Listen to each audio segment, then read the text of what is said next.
Aku Bukan Wanita Penggoda. Sebuah novel karya Elis Kurniasih. Bab ke-29. Kesekian kalinya Kenan terpesona.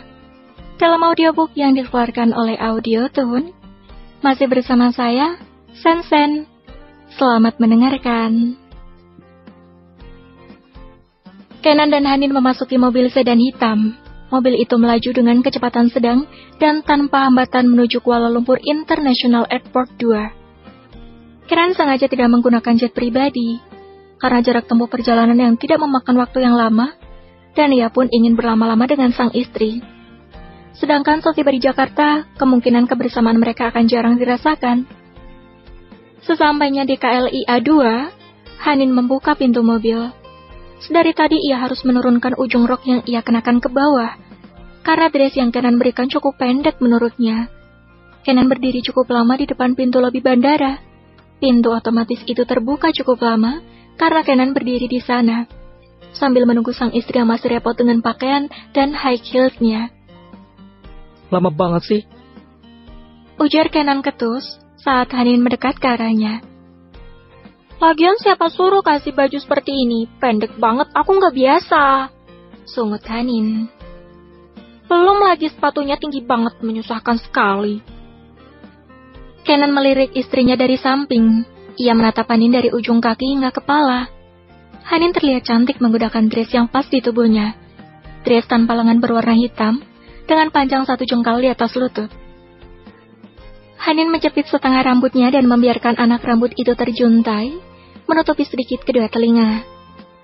Cantik, jawab Kenan. Apaan yang cantik? Yang ada ini tuh menyiksa, jawab Hanin, membuat Kenan tertawa. Pasalnya memang kedua tangan Hanin tantinya menurunkan ujung dress itu, karena ia tak ingin kedua pahanya terekspos.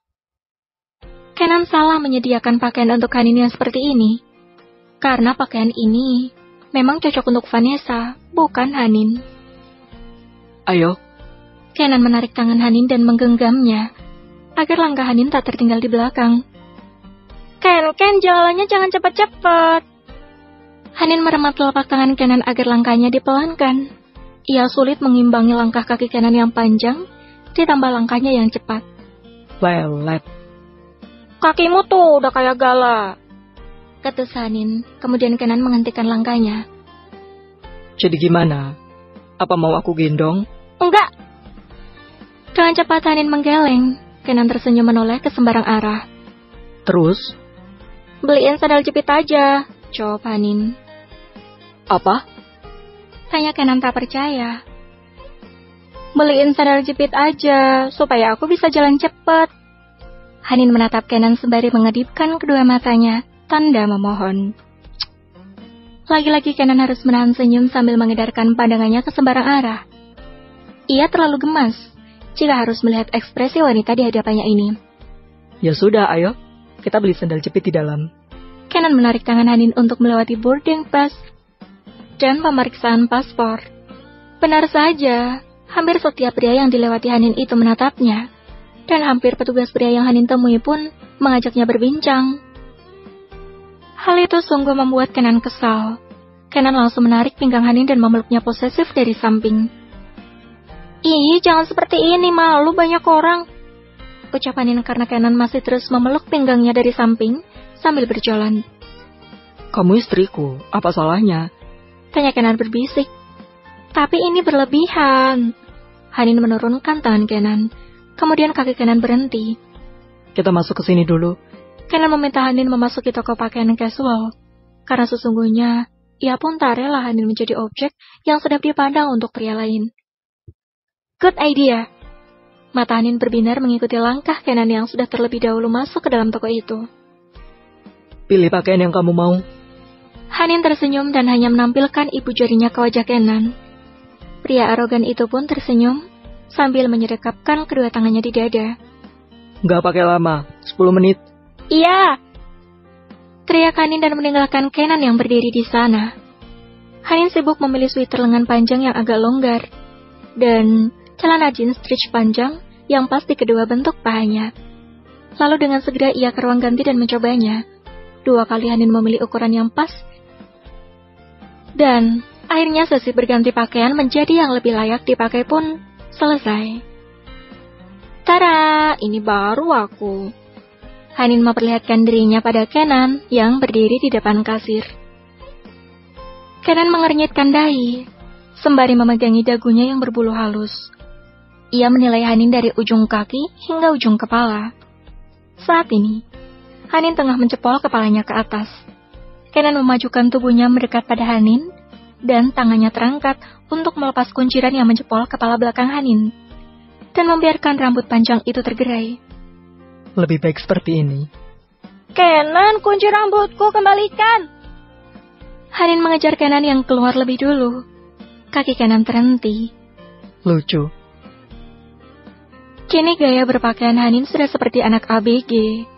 Sedangkan Kenan berpakaian lengkap dengan kemeja panjang, celana bahan, dan jas. Sengaja Kenan berpakaian rapi, karena sesampainya di Jakarta, ia akan mendrop Hanin di apartemen barunya, dan langsung menemui klien di tempat yang sudah Vicky siapkan. Apanya? Tanya Hanin. Kamu? Kenan membalikkan tubuhnya dan kembali berjalan. Jika berjalan beriringan dengan Hanin, ia sudah seperti sugar daddy. Hei, emang aku badut? Teriak Hanin pada Kenan yang sudah berjalan lebih dulu. Kenan tertawa dan menggelengkan kepalanya. Ia sungguh sudah gila. Seleranya seketika berubah drastis. Atau memang seperti ini wanita yang ia inginkan? Entahlah. Kenan yang sudah melangkah jauh pun kini berhenti lagi untuk menunggu Hanin sampai pada langkahnya. Bisa cepat nggak sih? Kita bisa ketinggalan pesawat kalau jalanmu seperti Lilliput. Ucap Kenan sedikit berteriak karena mereka yang cukup jauh. Hanin terpaksa melepas kedua high heels itu dan berlari ke arah Kenan tanpa alas kaki. Lalu ia berhenti di hadapan Kenan. Ganti sandal jepit, kakiku merah. Hanin menaikkan satu kakinya ke atas untuk menunjukkan kakinya yang merah pada Kenan. Kenan menepuk kaki mulus Hanin yang berada tepat di depannya. Gak sopan. Ya sudah, cepat cari yang kamu mau. Kebetulan mereka berdiri persis di depan toko sandal dan sepatu. Mata Hanin kembali berbinar. Terima. Nggak usah ah. Baru saja Hanin ingin mengucapkan terima kasih, namun lidahnya sulit melanjutkan kata-kata itu. Hanin langsung berlari memasuki toko itu tanpa alas kaki, dan Kenan pun mau tidak mau mengikuti langkah Hanin, perlahan dari belakang. Ini pembayaran untuk sandal yang wanita itu beli. Kenan mengeluarkan kartu kredit limited edition berwarna hitam itu kepada kasir. Kasir itu pun menerima dan transaksi selesai, karena Hanin memilih keperluannya dengan cepat. Nah, kalau seperti ini, aku pasti bisa jalan cepat, bahkan berlari cepat. Hanin sengaja membeli sepatu sandal elastis yang terbuat dari karet. Bagus kan? Hanin menunjukkan sandalnya pada Kenan. Kenan menatapnya malas. Ayo jalan. Kenan menarik lagi tangan Hanin untuk memasuki ruang tunggu, sesuai yang tertera pada tiket. G6, gumam Hanin sembari melihat tiketnya. Ini tempatnya sini, Kenan, cepat. Hanin melambaikan tangannya ke arah Kenan. Benar saja, wanita ini berjalan setengah berlari mendahului Kenan. Bahkan setiap Kenan ingin menangkap pinggang Hanin, ia selalu menepis dan berjalan lebih cepat meninggalkan Kenan di belakang. Coba saat ia ingin menggenggam tangan Hanin, wanita itu terus menariknya untuk berjalan lebih cepat. Akhirnya, mereka sampai di ruang tunggu untuk menunggu pesawat yang akan mereka tumpangi itu tiba. Aku gak sabar, ingin pulang ke rumah lagi. Ucap Hanin berbohong, padahal ia akan menghilang dari pria ini sesampainya di Bandara Sota.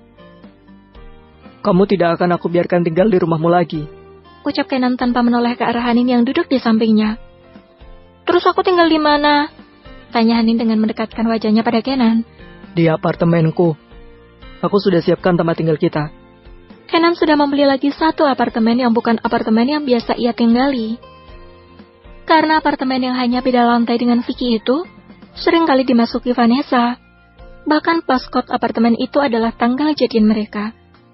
Jika Hanin ditempatkan di sana, itu sama saja bunuh diri. Hanin hanya mengangguk, mengikuti alur rencana yang sudah disusun oleh pria arogan itu. Oke. Kenan menoleh ke arah Hanin.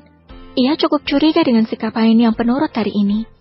Bahkan di hotel pagi tadi, Hanin menerima ciuman panas yang ia ciptakan. Ajaib, bukan? Padahal sebelumnya, wanita itu mati-matian menolak. Beberapa menit kemudian Hanin dan Kenan mendengar bahwa pesawat yang akan mereka tumpangi tiba. Mereka pun beranjak dari tempat duduk itu dan berjalan ke arah yang disediakan. Kenan membiarkan Hanin berjalan lebih dulu, dan ia mengawal sang istri dari belakang dengan sesekali memegang pinggangnya. Au! Hanin meringis karena kepalanya terkena ujung koper saat orang di depannya hendak menaruh koper kecil itu di atas kabin. Saat koper itu melayang ke atas, secara tidak sengaja mengenai pelipis Hanin. Ups, sorry, ucap wanita parubaya itu dengan cepat. Kenan pun dengan cepat merangkul kepala Hanin dari belakang dan mengusap pelipis itu. It's okay, jawab Hanin.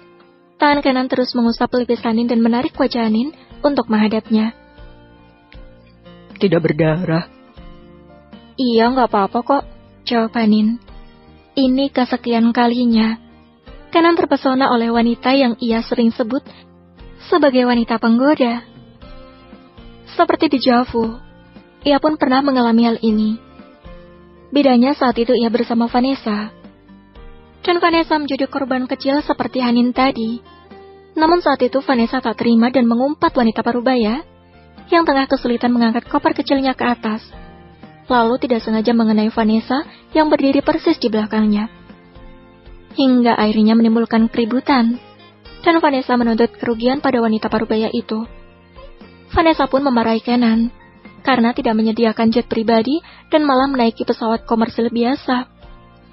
Padahal walau pesawat komersil biasa, tapi Kenan tetap memilih kursi bisnis VIP yang sangat nyaman untuk rehat dengan 1-2 jam perjalanan. Kenan menuntun Hanin untuk duduk lebih dulu. Kemudian, ia pun ikut duduk di samping sang istri. Masih sakit? Tanya Kenan sembari mengelus pelipis Hanin. Hanin pun memegang pelipisnya dan menggeleng. Enggak kok, enggak apa-apa. Lagian ibu tadi tidak sengaja. Aku juga salah. Malah bengong melihat ibu itu kerepotan. Harusnya aku bantu menaikkan kopernya tadi. Jawab Hanin santai. Kenan tersenyum menatap wajah Hanin yang lembut. Bersambung. Terima kasih sudah mendengarkan.